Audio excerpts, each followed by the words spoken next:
قرآن پاک نے ہمارا نبی پاک علیہ السلام کے ساتھ جو رشتہ بیان کیا ہے وہ رشتہ بڑا خوب ہے.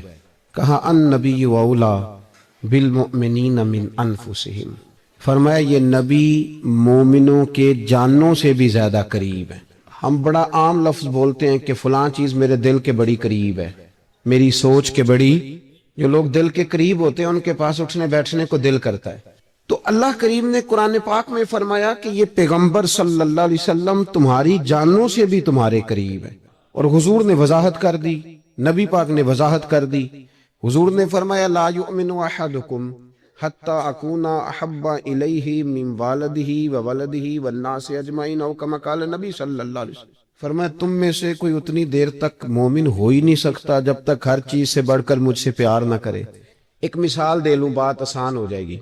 جس گھر کے اندر پیسہ بے شمار ہو، دولت بے شمار ہو، مکان ایک نہیں چار ہو، اور دنیا کی ساری آسانیاں گھر میں موجود ہوں، سارے دوست میری بات پہ توجہ کرنا، ہر شے ہو، بینک بیلنس بھی ٹھیک ٹھاک ہو، بچوں کا فیوچر سیف ہو، لیکن گھر کے اندر میاں بیوی کی صلح نہ ہو.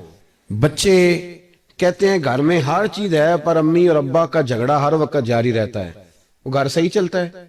آپ نے بولنا اس لیے نہیں کہ یہ باتیں لوگ، یہ گھر کے اندر کی باتیں ہیں نا. حالانکہ پاکستان کا تجزیہ یہ ہے کہ 95% میاں بیوی کے حالات ٹھیک نہیں. پاکستان یہ سرکاری اعداد و شمار ہے، 95% گھروں میں اختلاف رائے ہے. یہ بات ذہن میں بٹھا لیں کہ میاں بیوی کا اگر اتفاق نہیں نہ ہوتا تو وہ کہیں کہ گھر میں کوئی بھی خوشی رہے گی تو یہ ممکن ہی نہیں، یہ سوال ہی نہیں پیدا ہوتا. 6 بچے ہوتے ہیں اور شادی کو 24 سال گزر جاتے ہیں پھر بھی طلاق ہو جاتی ہے. اس لیے کہ میاں بیوی کے لیے سب سے ضروری چیز آپس کی محبت ہے. اور یار کیا خوبصورت انداز ہے میرے رسول پاک علیہ السلام کا. جتنی شاندار طبیعت حضور نے مولا علی شیر خدا کی تھی اتنی کوئی کر سکتا ہے؟ اور جتنی اعلیٰ ترین تربیت اور حسن سیدہ فاطمہ کو اللہ نے دیا کسی اور کو مل سکتا ہے؟ لیکن میرے نبی پاک علیہ السلام نے ان کی شادی کے بعد ان کو اکٹھے بٹھا کے ان کے سر آپس میں جوڑ کے ہاتھ اٹھا کے دعا کی تھی کہ اے اللہ ان کے درمیان محبت پیدا فرما دے. میاں بیوی کے درمیان جو سب سے اہم چیز ہے وہ محبت ہے. بچے کہتے ہیں ہم کدھر جائیں، ابا کی سنیں کہ اماں کی سنیں؟ اور اکثر گھروں میں بچوں کی تربیت رک جاتی ہے اس لیے کہ میاں بیوی کا سلوک نہیں ہوتا، تباہی اتر جاتی. گھر کے اندر ہر شے ہے پر ان کا پیار نہیں. پتہ یہ چلا کہ گھر میں محبت نہ ہو تو گھر نہیں چلتا. اگر محبت کے بغیر ایک گھر نہیں چل سکتا تو محبت مصطفیٰ کے بغیر دین کیسے چلے گا؟ گھر نہیں چلتا میرے بھائی، ٹوٹ جاتا ہے، بکھر جاتا ہے. سارا کچھ ہونے کے باوجود میں نے مردوں کو روتے ہوئے دیکھا ہے، عورتیں تو روتی ہیں، میں نے مردوں کو روتے ہوئے دیکھا ہے کہ کیا کروں 4 بچے ہیں پر اس کو نہیں سمجھ آتی، وہ پاگل ہے، مہربانی کریں سیانی ہو جائے، میں بچوں کے لیے پریشان ہوں، کدھر کیا کروں. یعنی عورت اگر وفادار اور پیار کرنے والی نہ ہو تو مرد کو آنسو نکل آتے ہیں کہ یہ سیانی ہوتی تو میرا گھر بن جاتا. او بھائیو پیار بڑا ہی ضروری، یہ محبت بڑی ضروری، اس کے بغیر نہیں نظام چلتا. محبت ہو جاتی ہے نا. چلیں ایک واقعہ سناتا ہوں آپ کو، بات زیادہ مضبوط ہو جائے گی.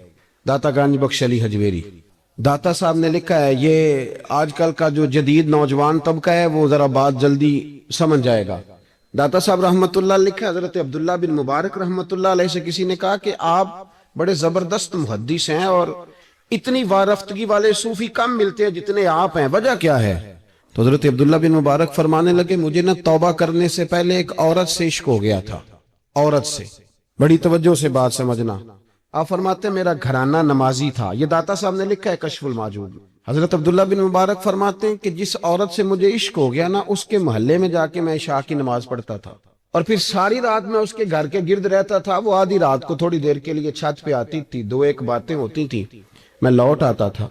فرماتے ہیں ایک رات میں نے عشاء کی نماز اس کے محلے میں جا کے پڑھی. قاری صاحب نے نا کچھ آیات لمبی پڑھا دی تو مجھے غصہ آیا. کہہ دیتے نا لوگ مولویوں نے کام کو نہیں، سانو تے اور بھی ہیں. تو کہتے ہیں کہ نماز لمبی پڑھا دی تو مجھے غصہ آیا کہ جلدی پڑھاؤ. فرماتے ہیں نماز وہاں پڑھی، سخت سردی تھی، رات لمبی تھی، میں اس کے گھر کے گرد جا کے نا تو منڈلانے لگا کیونکہ مجھے اس سے محبت تھی. فرماتے ہیں کہ 1 گھنٹہ 2 گھنٹے 4 گھنٹے 5 گھنٹے حتیٰ کہ سحری کا وقت ہو گیا، اونھ پھوٹنے لگی تو وہ نا بھاگتی بھاگتی چھت پہ آئی اور کہنے لگی کہ گھر میں رش بڑا ہے، مہمان زیادہ ہیں، آج بات نہیں ہو سکے گی. کہتے یہ لفظ کہتے وہ نیچے اتر گئی جب میں وہاں سے واپس نکلا تو فجر کی اذان شروع ہو گئی. یوں سمجھ لیں کہ 13 گھنٹے 14 گھنٹے بیت گئے. حضرت عبداللہ بن مبارک فرماتے ہیں اچانک نہ میں نے اپنے دل پہ توجہ کی. ساری رات وہ آئی نہیں تھی پر مجھے اس پہ غصہ بھی کوئی نہیں آیا, مجھے وہ بری بھی نہیں لگی. ساری رات اس نے کھڑا رکھا لیکن میرے دل سے اتری بھی نہیں. کوئی نہیں سمجھ آئی آپ کو میری بات؟ فرماتے ہیں کہ پھر میں نے اپنے دل پہ توجہ کی تو مجھے سمجھ آئی کہ مجھے اس سے کھرا پیار ہے, سچا پیار ہے.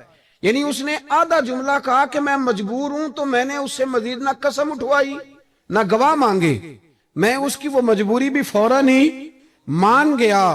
تو جناب عبداللہ بن مبارک فرماتے ہیں کہ جب میں نے وضو کر کے مسجد میں جا کے 2 سنتیں پڑھی نا تو میرے اندر سے آواز آئی, عبداللہ اگر ایک بی بی کے لیے تو ساری رات کھڑا رہ سکتا ہے اور اس کی سخت بات, سخت انتظار بھی تجھے غصہ نہیں دلاتا, اگر عورت کے عشق میں سارا کچھ ہو سکتا ہے تو رب رسول کے عشق میں بھی ہو سکتا ہے.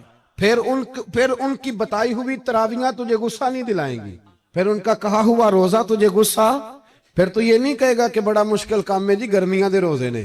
پھر تیری زبان سے کوئی لفظ, اس لیے کہ محبوب پر غصہ, وہ کسی اردو کے شاعر نے کہا تھا کہ اس نے کہا تھا عشق ایک ڈھونگ ہے, تو میں نے کہا تجھے عشق ہو خدا کرے, پھر کوئی تجھے اس سے جدا کرے, پھر تو اسے تسبیحوں پہ پڑا کرے, پھر تو گلی گلی پھرا کرے, پھر تو اسی کا نام جپا کرے, پھر میں کہوں کہ عشق ایک ڈھونگ ہے اور تو نہیں کہا کرے. ایک صاحب نے مجھے ایک دفعہ فون کیا, ہمارے سنگی ہیں, وکیل ہیں, بیوی ان کی پروفیسر ہیں, کہنے لگے جی آپ کے ایک بزرگ نے کہا ہے کہ صحابہ نبی پاک صلی اللہ علیہ وسلم کا بول مبارک, پیشاب مبارک پی جاتے تھے. لوگوں کو بڑی جلدی ٹینشن ہونے لگ جاتی ہے ان چیزوں کی, بڑی جلدی. اس رستے کے مسافر نہیں نہ ہوتے, اس رستے کے مسافر نہیں. انہوں نے کہا جی کہ صحابہ حضور کا لعاب دہن اپنے چہرے پہ مال لیتے تھے, ناک سے ریٹھ نکالتے تھے تو مال لیتے تھے, یہ کیسے ہو سکتا ہے؟ میں نے ان سے کہا کہ تمہاری عقل میں بات نہیں آئے گی, تمہارا شعبہ نہیں نا, تمہارا یہ شعبہ. کہنے لگے آپ سمجھا دیں. تو میں نے کہا بھئی سنو, آپ کی بیوی امیر خاندان سے ہے, ہماری بچیاں جو پڑھی لکھی ہوتی ہیں نا امیر خاندان سے ہوتی ہیں, یہ جب کسی کے گھر جاتی ہیں نا تو ان کا بچہ پیشاب کر دے تو انہیں بڑی بدبو آتی ہے, اور اگر وہ کہہ کر دے تو یہ بھی کہہ کرنے لگ جاتی ہیں. ہوتا ہے کہ نہیں ہوتا؟ اور گھر آ کے کہتی ہیں وہ بڑے جاہل ہیں, صفائی نہیں کرتے, بچے نے ادھر ہی پیشاب کیا ہوا تھا, میں تو جو کھا کے گئی تھی وہ بھی باہر آ گیا. کہنے لگے جی بالکل یہ بھی ایسے ہی کرتی تھی. تو میں نے کہا جب اس بچی کا جو بڑا ناک چڑھاتی ہے, جب اس کی اپنی شادی ہو جائے, اپنا بچہ ہو جائے اور بچہ بالوں میں پیشاب کرے, پھر بھی کہہ آتی ہے کیوں؟ اس لیے کہ اپنا بچہ ہے. اور میں نے کہا میاں فرق اتنا ہے کہ صحابہ کا اپنا نبی تھا. یہ جب محبت ہو جاتی ہے نا تو پھر گھن نہیں آتی پھر کوئی. اور پھر مصطفیٰ کریم کا بول مبارک تو اللہ نے ویسے ہی پاک فرمایا ہے. تو میں نے کہا یہ باتیں اتنی دیر ہوتی ہیں جتنی دیر تک بچہ غیر کا ہوتا ہے. جب بچہ اپنا ہوتا ہے تو پھر یہ گفتگو, جب تک بچہ غیر کا تھا, آواز کم کریں گے تو, جب تک بچہ غیر کا تھا اس وقت تک کہہ بھی آ رہی تھی, بدبو بھی آ رہی تھی, گھن بھی آ رہی تھی. اور پھر بچے نے الٹی کر دی, اماں کے کپڑوں پہ کر دی, اس کے گود میں کر دی, لیکن پھر اماں کو کوئی تکلیف کیوں؟ اب کیا ہوا ہے؟ اب اس سے پیار ہو گیا, اب اس سے محبت ہو گئی. پھر بڑے بڑے سردار, یہ بخاری مسلم ہے, عروہ بن مسعود ثقفی ابھی غیر مسلم تھے, جب حدیبیہ کے مقام پہ آئے تو واپس جا کے انہوں نے پیغام مسلمانوں کو نہیں دیا, عالم کفر کو دیا. عالم کفر کو جا کے کہنے لگے کافروں مسلمانوں سے کبھی جنگ نہ کرنا. کہا کیوں؟ کہنے لگے میں حدیبیہ میں دیکھ کے آیا ہوں, اور میں کوئی بے وقوف آدمی نہیں, نادان نہیں کہ دیکھ کے آیا ہوں تو مطمئن ہو گیا ہوں. میں نے بڑے بڑے بادشاہ دیکھے ہوئے, میں سفیر ہوں, میں نے دنیا دیکھی ہے, لیکن جو تعظیم مصطفیٰ کریم کے غلام ان کی کرتے ہیں وہ میں نے کسی کو کرتے نہیں دیکھا, وہ میں نے نہیں دیکھا. کہا کیا دیکھ آئے ہو؟ یہاں تو ہم نے جی آپ باتیں نہ کریں, بڑی مہربانی میری بات سنیں. ہمارے یہاں تو میلاد کے جھنڈے اٹھانے والے بھی غریب لوگ رہ گئے. ناراض تو نہیں ہو گئے آپ حضرات؟ جلسے میں آنے والے بھی غریب لوگ, جلسہ کرانے والے بھی غریب لوگ. تگڑے لوگ بھی جلسہ کراتے ہیں پر کسی MNA کا, وہ بھی جھنڈا لگاتے ہیں پجاروں پر کسی سیاسی جماعت کا. اپنے اپنے نصیب ہے نا.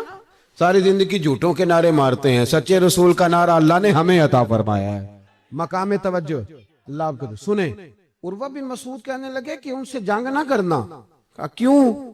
کہنے لگے یار میں نے بھی زمانہ دیکھا ہے پر میں عجیب ہی نظام دیکھ کے آیا ہوں کہ نبی پاک صلی اللہ تعالی وسلم نے وضو کیا ہے, کلی کے لیے پانی منہ میں ڈالا, اور جب وہ پانی واپس نکلا ہے نا تو میں نے دیکھا ہے صحابہ نے ہاتھ آگے کر دیے، اور عروہ کہنے لگا یہ سارے غریب لوگ نہیں تھے، ان میں بلال حبشی جیسے غریب بھی تھے اور عبد الرحمن ابن عوف جیسے سیٹھ بھی تھے۔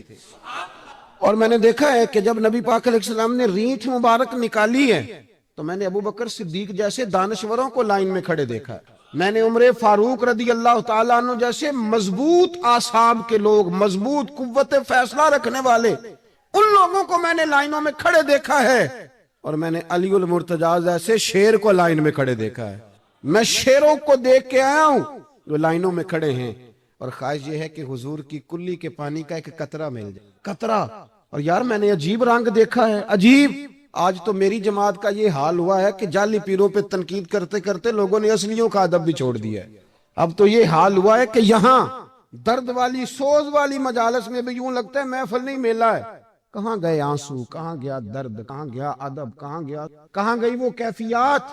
عروہ بن مسعود کہنے لگے خبردار ان سے جنگ نہ کرنا، اس لیے کہ جو اپنے مصطفیٰ سے اتنا پیار کرتے ہیں وہ دین کا جھنڈا کبھی زمین پہ نہیں گرنے دیں گے۔ آپ لوگ اپنی اپنی جگہ پہ بیٹھیں جی، اب پیسے لے کے نہ آئیے گا۔ اور ایک مسئلہ شرعی اور یاد رکھ لیں، بات سامنے آ گئی، کبھی کسی نعت خواں کو پیسے دینے ہو تو نابالغ بچے کے ہاتھ کبھی نہ بھیجیں، یہ جائز ہی نہیں شرعن۔ پتہ ہے آپ کو مسئلے کا؟ نابالغ بچہ کوئی چیز کسی کو دے تو اس سے لینا جائز ہی نہیں، وہ خوشی سے بھی دے تب بھی لینا جائز نہیں، جب تک وہ بالغ نہیں تب تک وہ دے سکتا ہی نہیں۔ اس مسئلے کو ہمیشہ ذہن کے اندر رکھیں۔ سمجھ آ رہی ہے میری بات کی؟ نہیں کوئی نہیں، آپ نے سمجھا نہیں بات کو، سمجھتے تو ہاں نہ کرتے۔ نابالغ بچے کو کبھی پیسے دے کے نہیں اٹھائیں، اس لیے کہ جائز نہیں اس کے ہاتھوں سے لینا، جائز نہیں۔ ورنہ مولانا دیدار علی شاہ صاحب رحمۃ اللہ علیہ اعلیٰ حضرت کے خلیفہ تھے، وہ کہتے ہیں مجھے کئی دفعہ میرے یاروں نے کہا تھا کہ اعلیٰ حضرت سے ملنے چلیں، تو میں کہتا تھا میں خود سید ہوں، خود عالم ہوں، میں کیوں جاؤں کسی کے پاس۔ کہتا جس دن پہلے دن گیا نا تو ایک چھوٹا طالب علم کنویں پہ پانی نکال کے وضو کر رہا تھا، میں نے کنویں سے پانی میں نے سمجھا کہ ڈیوٹی، آپ کو پتا نا بڑی مصیبت ہوتی ہے طالب علموں کے حصے میں آئی ہوئی، سارے کام ان بیچاروں نے کرنے ہوتے ہیں، یعنی قدموں کے نیچے فرشتوں نے پارے بچھائے ہوتے ہیں اور کندھے کے اوپر کمیٹی والوں نے قربانی کی کھال رکھی ہوتی ہے، یہ طالب علموں کا عشر ہوتا ہے۔ تو وہ طالب علم بیچارہ پانی نکالا ہوا تھا، اس نے، سید صاحب کہتے ہیں میں وضو کرنے لگا نا تو طالب علم کہنے لگا بابا جی پوچھ تو لو، پانی تو میرا ہے۔ میں نے سمجھا کہ شاید خدمت پہ مامور ہے، نمازیوں کو وضو کرو، اس نے کہا پانی تو میرا ہے۔ تو میں نے کہا چل بیٹے تو اجازت ہی دے دے میں وضو کر لوں۔ تو کہنے لگا آپ کو مسئلے کا پتہ ہونا چاہیے، میں نابالغ ہوں، اپنی مرضی سے بھی چیز کسی کو نہیں دے سکتا۔ سید صاحب کہتے ہیں میں نے اللہ اکبر کہا اور میں نے کہا دیدار علی شاہ تو بڑا عالم ہے، پر احمد رضا کے تو نابالغوں کا علم بھی تجھ سے زیادہ ہے۔ اس کرو مدح اہل دول رضا اور پڑے اس بلا میں میری بلا، میں تو گدا ہوں اپنے کریم، میرا دین پا رہا ہے نانے۔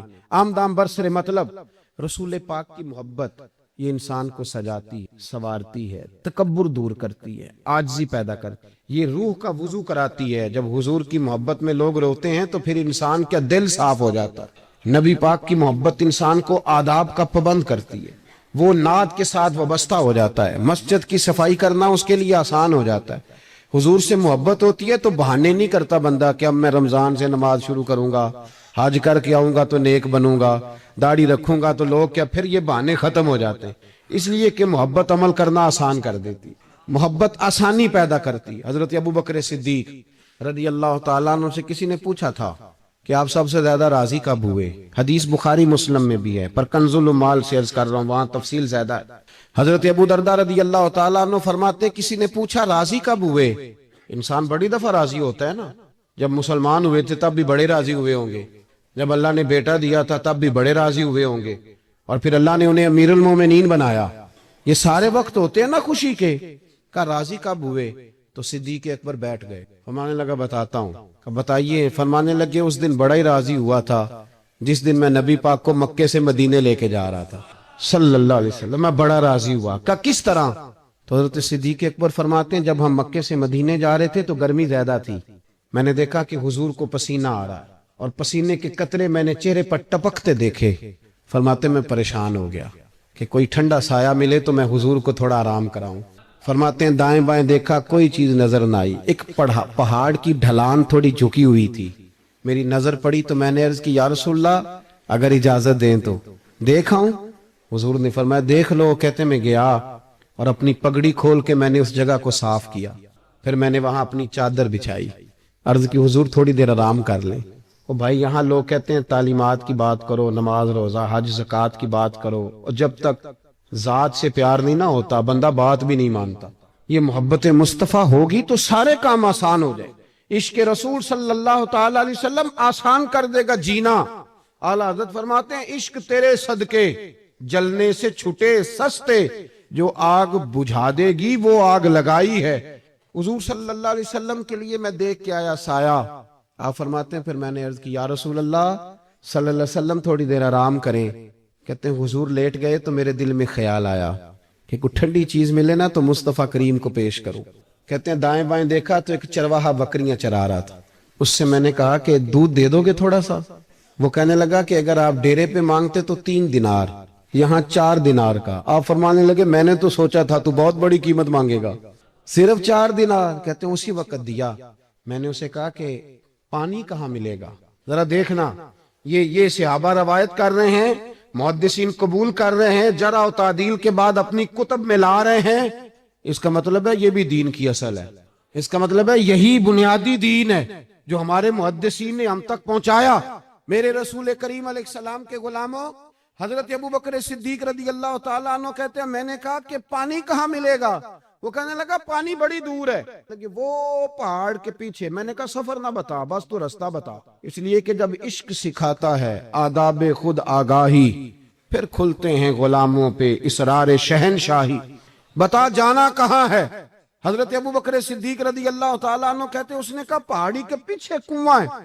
آپ فرماتے میں دوڑا گیا لکڑی کے پیالے میں، وہاں سے پہلے میں نے ہاتھ دھوئے، پھر میں نے پیالہ دھویا، پھر پانی بھرا، پھر میں تیزی سے واپس آیا۔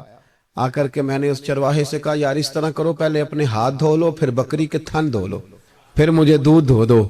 کہتے مجھے کہنے لگا بڑے صاف ستھرے لگتے ہو، بڑے نفیس ہو۔ اور میں نے کہا یار میری بات نہیں، جن کے لیے لے کے جانے انہیں اللہ نے بڑا پاک صاف پیدا فرمایا، جن کے لیے لے کے جانے ان کی بڑی۔ جناب ابو بکر صدیق فرماتے ہیں اس نے مجھے کہا تو خود دھو لے۔ فرماتے ہیں میں نے پہلے بکری کے تھن دھوئے، پھر دودھ، شدید گرمی، پھر وہ پیالہ لے کے میں کنویں پہ گیا، پھر وہاں سے پانی نکالا، پھر میں نے اس کو رکھ کے پیالے کو اس پانی میں ٹھنڈا کیا۔ جب دودھ ٹھنڈا ہو گیا تو میں اب آ رہا ہوں، آہستہ آہستہ اس لیے چل رہا ہوں کہ دودھ گر نہ جائے، اور پریشان اس بات میں ہوں کہ دیر ہو گئی تو دوبارہ گرم نہ ہو جائے۔ آپ فرماتے ہیں لا کے میں محبوب کی بارگاہ میں حاضر ہوا تو حضور کی آنکھ مبارک لگی ہوئی تھی۔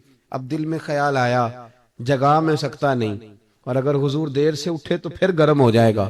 کہتے ابھی میں کھڑا ہوا ہی تھا کہ میرے مصطفیٰ نے آنکھیں کھول دی، رسول کریم علیہ السلام نے آنکھیں کھولی۔ حضرت ابو بکر صدیق فرماتے ہیں گھٹنوں کے بل بیٹھ کر جب میں نے وہ دودھ کا پیالہ مصطفیٰ کو پیش کیا، اس پردیس میں، اس سفر میں، جب دائیں بائیں کوئی اور نہیں تھا، جب وہ میں نے پیش کیا نا، حضور نے پہلے 3 گھونٹ پیے۔ فرمانے لگے ابو درداء جب وہ 3 گھونٹ پی کے میری طرف دیکھ کے حضور مسکرائے نا تو میں کھل کے رویا۔ اور فرماتے ہیں جب نبی پاک نے وہ سارا دودھ پی لیا اور حضور نے فرمایا نا مجھے بڑا اچھا لگا ہے، تو فرماتے ابو درداء میں اس دن اتنا راضی ہوا کہ نہ اس سے پہلے کبھی ہوا تھا نہ اس کے بعد کبھی ہوا۔ ذات رسالت کے ساتھ صحابہ کا جو تعلق ہے، نبی پاک کی ذات کے ساتھ، عقل مند آدمی بیچارہ ساری زندگی بحث ہی کرتا، میں نے دیکھے ساری زندگی۔ حضرت ملا رومی فرمایا کرتے تھے اللہ نے لوگوں کو عقل دیا استعمال کرنے کے لیے، پر لوگ ساری زندگی عقل کے ہاتھوں استعمال ہوتے رہے۔ عقل مندوں کا مرشد بھی کوئی نہیں ہوتا، کئی میری طرح کے پڑھے لکھے ہوتے ہیں ان کا بھی پیر کوئی نہیں ہوتا، وہ خود ہی بہت بڑے پیر ہوتے ہیں، کوئی نہیں جس سے رہنمائی۔ اس لیے کہ وہ نفس اتنا موٹا ہو جاتا ہے کہ کسی جگہ نہ پیار کرنے دیتا ہے نہ محبت کرنے دیتا ہے، 4 پیسے آ جائیں تو اس آدمی کا بھی کوئی رہنما نہیں ہوتا، اس لیے کہ اب وہ خود سارا کچھ ہو جاتا ہے۔ بھائیو، رسول پاک کے غلاموں نے جب مصطفیٰ کریم کی باری آئی تو عقل نبی پاک کے قدموں پہ قربان کر دی، پھر انہوں نے دائیں بائیں ادھر ادھر نہیں دیکھا، کبھی نہیں کوئی سوال کوئی جواب، کبھی ادھر ادھر نہیں گئے، سیدھا ذات رسالت کے ساتھ پیار۔ پڑھیے یہ روایت تو مشکات میں بھی ہے، طبرانی میں بھی ہے، صلح حدیبیہ کا معاہدہ لکھا جا رہا تھا۔ توجہ ہے میرے دوستوں، ہم ویسے ساری زندگی یہی سنتے رہے ہیں کہ الامر فوق الادب، حکم ادب پہ فوقیت رکھتا ہے، سنا یہی ہے، لیکن صلح حدیبیہ کا معاہدہ لکھا جا رہا تھا، لکھنے والے تھے مولا علی شیر خدا رضی اللہ تعالی عنہ، حضرت علی لکھ رہے تھے، حضور نے فرمایا لکھو، لکھا، حضرت علی نے پہلی عبارت لکھی تو لکھا محمد رسول اللہ صلی اللہ علیہ وسلم، اور قریش مکہ کے درمیان معاہدہ، جب لکھا نا محمد رسول اللہ صلی اللہ علیہ، تو ابو سفیان بول پڑے، کہنے لگے جی آپ محمد ابن عبداللہ لکھیں، کیونکہ ہم معاذ اللہ ہم رسول اللہ تو مانتے نہیں، یہ مان جائیں تو جھگڑا ختم۔ محمد ابن حضور محمد ابن عبداللہ بھی ہیں نا، اور محمد رسول اللہ بھی ہیں۔ امام زرقانی کہتے ہیں نبی کریم علیہ الصلوۃ والسلام نے فوراً کہا حضرت علی سے، علی اس طرح کرو رسول اللہ کاٹ کے نہ تو ابن عبداللہ لکھ دو۔ حضرت مولا علی شیر خدا خاموش ہو گئے۔ سنا ہم نے یہی ہے ساری زندگی کہ حکم فوقیت رکھتا ہے، لیکن حضرت علی خاموش ہو گئے۔ حضور نے دوسری دفعہ کہا علی رسول اللہ کاٹ کے نہ تو محمد ابن عبداللہ لکھ دو۔ حضرت مولا علی شیر خدا خاموش ہیں۔ تیسری دفعہ جب حضور نے کہا تو امام زرقانی کہتے قلم نیچے رکھا حضرت علی نے، ہاتھ باندھے اور آنکھوں میں آنسو آ گئے، کہا یا رسول اللہ میں مجبور ہوں، مجھے رسول اللہ لکھنا تو آتا ہے پر کاٹنا نہیں آتا۔ حضور میں نا یہاں مجبور ہوں، حضور میں مجبور ہوں، لکھنا آتا ہے پر کاٹنا۔ بھئی سوال اٹھتا ہے نا کہ لکھنا آتا ہے تو کاٹنا کیوں نہیں آتا؟ لیکن 1500 صحابہ موجود تھے، کسی نے اعتراض نہیں کیا کہ علی حضور حکم دے رہے ہیں لکھو، کیوں نہیں لکھ رہے؟ جہاں وہ ہوتا نا وہ بی کام تو فٹافٹ درس دیتا، مولانا آپ یہ کیا کہہ رہے ہیں، حضور نے کہا تو ویسے کریں۔ اور میرے بھائی جب محبت ہوتی ہے نا، ایک شعر ہے خواجہ غلام فرید، اگر آپ کی سمجھ میں آئے تو بڑی اچھی بات ہے، نہ آئے تو پھر بھی بڑی اچھی بات ہے، اگر سمجھ میں آئے تو کیا بات۔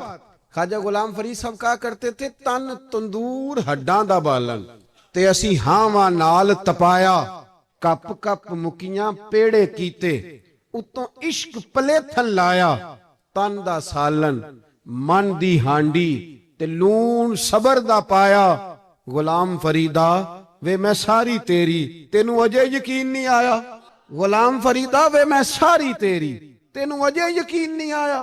حضرت مولا علی شیر خدا رضی اللہ تعالیٰ عنہ کہنے لگے حضور کاٹا، بولیے کاٹا؟ پتہ نہیں یا رسول اللہ لکھا ہوتا ہے تو لوگ کیسے کاٹ لیتے ہیں، یا رسول اللہ لکھا ہوتا ہے کاٹ دیتے ہیں، کیسے کاٹ دیتے ہیں خدا بہتر جانے۔ مولا علی سے تو نہیں کاٹا گیا، حضرت علی شیر خدا فرمانے لگے نہیں کاٹا جاتا۔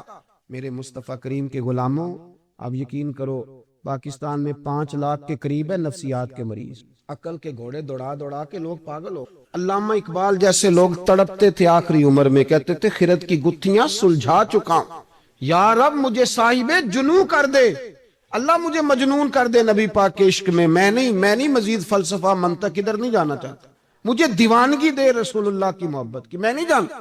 یہ جو لوگ دیوانے تھے نا یہ بڑے اچھے تھے، اب تو بحث ہی رہ گئی ہے، عمل ختم ہو گیا ہے، اب بحث رہ گئی۔ جس کو 35 سال ہو گئے نا میلاد مناتے، وہ بھی ہر سال آ کے پوچھ لیتا ہے کہ جائز تو ہے نا منانا۔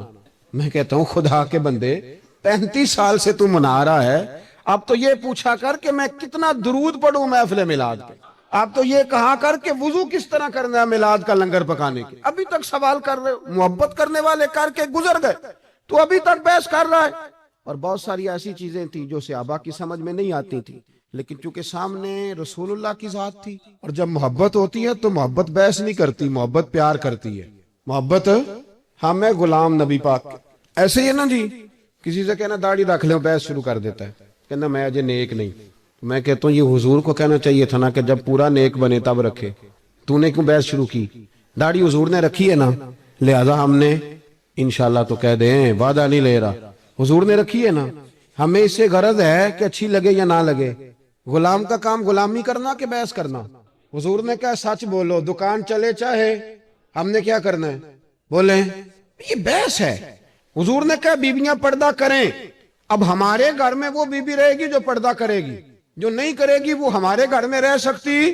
کیونکہ ہم نبی پاک کے غلام ہیں، ہم رسول اللہ کے غلام ہیں صلی اللہ۔ امام احمد بن حنبل رحمۃ اللہ علیہ بازار گئے تو غلام خرید کے لائے، آپ نے فرمایا تیرا نام کیا ہے؟ تو وہ کہنے لگا حضور غلاموں کا نام نہیں ہوتا، آپ کسی کو بھی آواز دیں گے تو میں سمجھوں گا مجھے ہی بلا رہے ہیں۔ تو آپ فرمانے لگے تو کھائے گا کیا؟ کہنے لگا حضور غلاموں کے نخرے نہیں ہوتے، جو ٹکڑا بچ گیا نہ ڈال دینا، چپ کر کے کھا جاؤں گا۔ فرمایا یہ حجرے ہیں، کو کمرہ پسند کر لے۔ کہنے لگا حضور غلاموں کے نخرے نہیں ہوتے، آپ جہاں اشارہ کریں گے میں سو جاؤں گا۔ امام صاحب فرماتے مجھے وجد ہو گیا، میں تو رونے لگا، میں نے کہا اٹھو یار سینے سے لگ، تو غلام بننے کے قابل تو نہیں، تو آقا بننے کے قابل ہے۔ بابا بلے شاہ صاحب رحمت اللہ علیہ نے تبصرہ کیا اس موضوع پر۔ بابا صاحب کہتے ہیں کہ ایک لقمہ ڈالتے ہو کتے کو،